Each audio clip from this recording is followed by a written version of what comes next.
Salam sejahtera pemirsa, berjumpa lagi bersama saya dalam pembahasan buku Yesus Nama di Atas Segala Nama. Buku ini ditulis oleh Nyonya Ellen G. White. Buku ini menyuguhkan kepada kita Yesus adalah Alfa dan Omega, pencipta langit dan bumi, pemberi setiap pemberian yang baik dan sempurna, dan pemikul beban besar kita.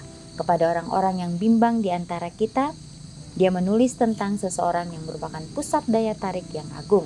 Kepada mereka yang hancur oleh dosa, dia menawarkan juru selamat yang sempurna, perantara yang agung, perantara yang maha kuasa, dan kapten keselamatan kita.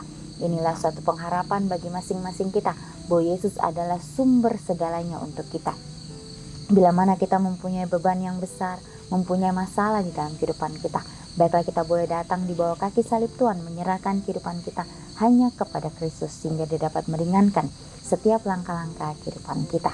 Pada saat ini kembali lagi saya mengundang akan seluruh anggota keluarga dan saudara-saudara semua.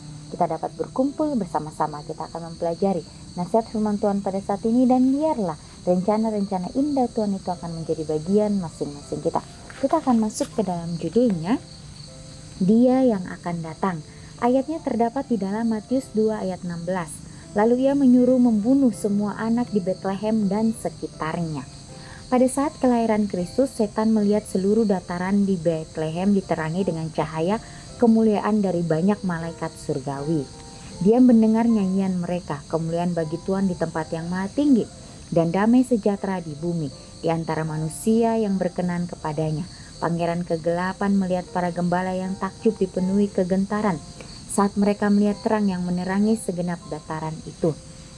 Mereka gemetar di hadapan pertunjukan kemuliaan yang mencengangkan, yang tampaknya memikat indera mereka. Kepala pemberontak itu sendiri gemetar mendengar pernyataan malaikat kepada para gembala, "Jangan takut, sebab sesungguhnya aku memberitakan kepadamu kesukaan besar untuk seluruh bangsa. Hari ini telah lahir bagimu juru selamat, yaitu Kristus Tuhan di kota Daud." Setan telah cukup sukses dalam menyusun rencana untuk menghancurkan pria dan wanita, dan dia menjadi kuat dan berani. Dia telah berhasil mengendalikan tubuh dan pikiran pria dan wanita dari Adam hingga kedatangan Yesus yang pertama. Namun sekarang setan gelisah dan khawatir akan kerajaan dan kehidupannya. Ya, jadi di sini kita kembali lagi diingatkan bagaimana kelahiran Kristus. Ya, pada saat Kristus lahir di atas dunia ini, ya setan melihat seluruh dataran di Betlehem ini diterangi oleh cahaya kemuliaan dari malaikat surgawi. Ya, karena seluruh penghuni surga, mereka bersuka cita oleh karena kelahiran Kristus ini. Mereka merasakan hal yang luar biasa di dalam kehidupan mereka. Oleh karena Sang Juru Selamat ini telah lahir di atas dunia ini untuk menyelamatkan akan dunia. Lalu dia mendengar nyanyian mereka. Kemudian bagi Tuhan di tempat yang maha tinggi dan damai sejahtera di bumi, di antara manusia yang berkenan kepadanya. Jadi pangeran kegelapan melihat para gembala yang takjub, dipenuhi kegentaran saat mereka melihat terang yang menerangi segenap dataran itu. Mereka gemetar di hadapan pertunjukan kemuliaan yang mencengangkan, yang tampaknya memikat indera mereka. Ya, jadi kepala pemberontak itu sendiri dia gemetar. Ya, jadi si jahat ini pun gemetar, ya, mendengar pernyataan malaikat kepada para gembala itu dikatakan, "Jangan takut, ya, sebab sesungguhnya aku memberitakan kepadamu kesukaan besar untuk seluruh bangsa. Hari ini telah lahir bagimu juru selamat, yaitu Kristus Tuhan di kota Daud." Ya, jadi setan ini telah cukup sukses dalam menyusun rencana untuk menghancurkan pria dan wanita. Ya, dia menjadi kuat dan berani. Dia telah berhasil mengendalikan tubuh dan pikiran pria dan wanita dari Adam hingga kedatangan Yesus yang pertama. Ya, namun sekarang setan gelisah dan khawatir akan kerajaan dan kehidupannya. Jadi dia merasa khawatir. Ya, setan merasa bahwa ada sesuatu yang dapat menghalangi rencananya dia. Ya, karena dia tahu Yesus datang ke dunia ini untuk menyelamatkan umat manusia dari dosa-dosa itu, memberikan teladan kepada setiap umat manusia bahwa kehidupan mereka di dunia ini sangat-sangat berarti. Ya, setan tidak senang dengan rencana daripada Tuhan ini. Dia ingin menghancurkan segalanya. Ya, tetapi dikatakan bahwa setan ini gemetar, dia takut. Ya, oleh karena dia tidak bisa lagi, dia dapat menguasai seutuhnya akan dunia ini. Ya, oleh karena anak manusia itu datang untuk mau menyelamatkan umat manusia dari dosa itu, supaya mereka dapat diberikan pencerahan. Ya, walaupun ya ada banyak orang-orang pengikut daripada si jahat ini. Ya, tetapi bagaimana Tuhan ingin yang melakukan yang lebih lagi untuk kita manusia yang berdosa ini, supaya kita dapat menyadari bahwa Tuhan kita sangat mengasihi kita. Dengan nyanyian para utusan surgawi yang mengumandangkan kedatangan juru selamat ke dunia yang telah jatuh, dan kegembiraan yang ditunjukkan pada peristiwa besar ini, setan tidak melihat pertanda baik untuk dirinya sendiri. Ya, jadi firasat buruk terbangun dalam benaknya tentang dampak dari kedatangan Kristus ini terhadap kerajaannya. Dia berharap sekiranya ini bukan dia yang akan datang, yang akan menantang kekuasaannya dan menggulingkan kerajaannya. Dia memandang Kristus sebagai saingannya sejak kelahirannya. Dia membangkitkan rasa iri serta cemburu Herodes untuk menghancurkan Kristus dengan menyindir dia bahwa kekuasaan dan kerajaannya akan diberikan kepada raja baru ini. Ya, jadi setan ini merasa khawatir ya dengan kedatangan Kristus ke atas dunia ini. Ya, dia adalah orang atau dia adalah malaikat jahat ini yang sudah dibuang ke atas dunia ini. Dia merasa bahwa dunia ini adalah miliknya. Dia merasa bahwa dia akan menguasai akan manusia, dia akan memberikan pengaruh yang buruk terhadap umat manusia. Ya, tapi bagaimana Tuhan tidak membiarkan semuanya itu terjadi, sehingga dia mengirimkan Yesus untuk datang ke dunia ini. Ya, sehingga ya si jahat ini membangkitkan rasa iri. Dia ingin menghancurkan Kristus dengan menyindir dia bahwa kekuasaan dan kerajaannya akan diberikan kepada raja baru ini. Ya, jadi setan ini mengilhami Herodes dengan firasat dan ketakutan yang mengganggu pikirannya sendiri. Dia mengilhami pikiran Herodes yang jahat untuk membunuh semua anak di Betlehem. Ya, jadi pada saat ya si jahat ini tahu bahwa Yesus telah lahir, ya, jadi setan ini memutar otak untuk bagaimana caranya untuk dapat menghalangi itu semua. Ya, tetapi bagaimana Tuhan kita adalah Tuhan yang hidup.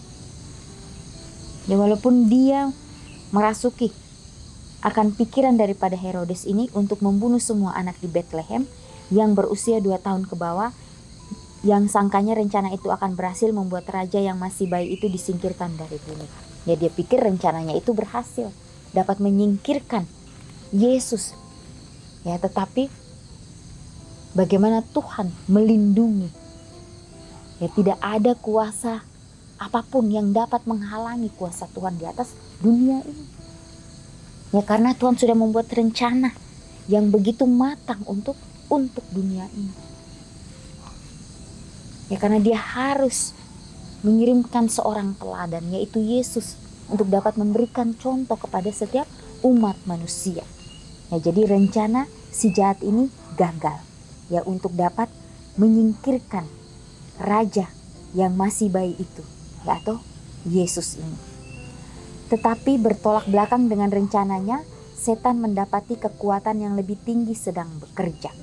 Para malaikat Tuhan menjaga penebus yang masih bayi itu. Yusuf diperingatkan dalam mimpinya untuk melarikan diri ke Mesir, di mana di negeri asing itu ia dapat menemukan tempat berlindung bagi penebus dunia. Ya, jadi begitu indah rencana Tuhan.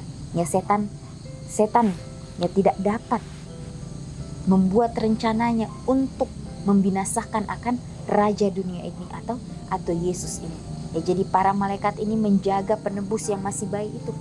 Ya, bagaimana Yusuf diperingatkan dalam mimpinya untuk melarikan diri ke Mesir, ya, di mana di negeri asing itu ia dapat menemukan tempat berlindung bagi penebus dunia ini atau bagi Yesus.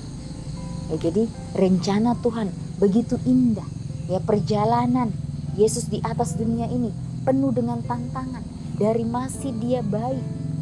Ya, bagaimana ya dia ingin disingkirkan dari dunia ini. Ya, begitu pula dalam setiap perjalanannya di atas dunia ini. Ya, banyak orang-orang yang tidak senang dengan kehadiran Yesus. Ya, tetapi ada juga orang-orang yang tulus, yang dapat menerima ajaran-ajaran yang Yesus berikan kepada mereka. Ya, disitulah bagaimana Yesus terus mau melakukan yang terbaik bagi setiap umat manusia. Ya walaupun penolakan demi penolakan yang dia hadapi, tapi dia tahu dia mempunyai misi, bahwa dia harus menyelesaikan semuanya ini sampai akhir. Ya tidak dapat yang menghalangi dia, walaupun itu si jahat. Ya karena dia tahu bahwa Bapaknya yang di surga akan selalu memberikan yang terbaik di dalam kehidupannya. Ya, jadi pelajaran yang sangat luar biasa yang kita sudah dapatkan pada saat ini. Ya bagaimana dia sudah datang ke dunia ini untuk menjadi teladan bagi kita, memberikan contoh yang terbaik di dalam kehidupan kita. Ya walaupun kita sebagai manusia biasa, ya seringkali kita melakukan kesalahan, tapi biarlah dalam kesalahan itu kita mau terus berkembang hari demi hari. Ya dengan pertolongan Tuhan, maka Tuhan akan memberikan yang terbaik di dalam kehidupan kita. Ya kita mau meminta hanya kepada Dia yang sumber dari segala sesuatu. Bagaimana Dia telah rela mengirimkan anaknya yang tunggal untuk datang ke atas dunia ini, untuk dapat memberikan kita teladan yang baik. Bila mana kita mempunyai beban di dalam kehidupan kita, baiklah kita datang di bawah kaki salib Tuhan, menyerahkan hanya kepada Dia saja yang adalah sumber segala sesuatu di dalam kehidupan kita. Ya walaupun setan telah cukup sukses dalam menyusun rencana untuk menghancurkan setiap umat manusia, pria dan wanita, dan dia menjadi kuat dan berani. Dia telah berhasil mengendalikan tubuh dan pikiran pria dan wanita dari Adam hingga kedatangan Yesus yang pertama. Namun sekarang setan gelisah dan khawatir akan kerajaan dan kehidupannya. Ya, jadi dia merasakan kekhawatiran, merasakan kegelisahan di dalam hidupnya. Ya karena dia merasa bahwa banyak orang-orang yang sudah sadar di dalam kehidupan untuk kembali kepada Kristus, sehingga dia harus lebih lagi bekerja lebih keras lagi, ya untuk dapat mempengaruhi pria dan wanita. Ya tapi dari pelajaran ini biarlah kita kembali diberikan pengertian, diberikan pemahaman bahwa apapun yang kita lakukan, baiklah kita meminta akan tuntunan Tuhan supaya dapat menjadi bagian kita, supaya kita pun dapat melakukan yang terbaik untuk setiap pekerjaan yang Tuhan sudah berikan bagi masing-masing kita. Dan walaupun kita dihadapkan oleh berbagai orang di sekeliling kita, mungkin orang-orang itu tidak senang dengan kita, mungkin orang-orang itu membenci kita dan lain sebagainya, tapi kita harus ingat, itulah yang Yesus hadapi di dalam kehidupannya. Ya baiklah kita boleh terus bersandar kepada Tuhan, sehingga kita dapat doakan orang-orang itu dan mereka pun dapat menyadari itu di dalam kehidupan mereka. Ya walaupun mereka terus ya tidak senang terhadap diri kita mempunyai Tuhan yang hidup. Tuhan kita tahu apa yang harus Dia lakukan. Ya karena Tuhan tidak pernah menutup matanya. Dia akan selalu ada untuk setiap umat manusia. Tapi biarlah kita mau terus berserah kepada Kristus saja. Ya sehingga kehidupan kita hari demi hari ini boleh sesuai dengan kehendaknya. Ya walaupun kita ya menunggu mungkin di dunia ini terlalu lama, tapi biarlah kesempatan yang Tuhan berikan kepada kita ini kita pergunakan dengan sebaik-baiknya. Terus meminta akan tuntunan Tuhan di dalam kehidupan kita, berdoa. Senantiasa kita bersyukur dari setiap apapun yang Tuhan sudah berikan kepada kita, walaupun itu hal yang terkecil sekalipun. Baiklah kita mau bersyukur, mau berterima kasih kepada Tuhan, karena dari situlah kita akan mendapatkan pelajaran yang begitu luar biasa di dalam kehidupan kita masing-masing. Renungkan lebih dalam. Adakah saya memberi setan kesempatan untuk memenuhi pikiran saya dengan keinginannya? Bagaimanakah saya dapat melindungi pikiran saya dari pengaruh jahat? Jadi kembali lagi, biarlah kita mau fokus hanya kepada Kristus saja, sehingga Dia akan memberikan jalan-jalan yang terbaik di dalam kehidupan kita. Jangan sampai kita lengah, ya jangan sampai kita jatuh, tapi biarlah kita mau terus bersandar hanya kepada Tuhan saja. Ya walaupun si jahat itu terus menggempur kita, tetapi baiklah kita terus berdoa, meminta kekuatan daripada Tuhan, untuk dapat memberikan kita yang terbaik di dalam kehidupan kita hari demi hari. Ya, betapa pentingnya kita mempunyai roh kerendahan hati itu. Ya, terus bersandar hanya kepada Kristus, meminta akan tuntunannya, sehingga Dia akan memberikan yang terbaik di dalam kehidupan kita. Inilah yang menjadi nasihat firman Tuhan pada saat ini. Biarlah komitmen demi komitmen yang kita sudah ambil, kita doakan itu dengan sungguh-sungguh dalam kehidupan kita, supaya kita dapat mempraktekkan itu dalam kehidupan kita setiap harinya, dan kita dapat menjadi terang dimanapun kita berada. Inilah nasihat firman Tuhan pada saat ini. Kita akan berjumpa lagi di kesempatan yang berikutnya, dan Tuhan memberkati.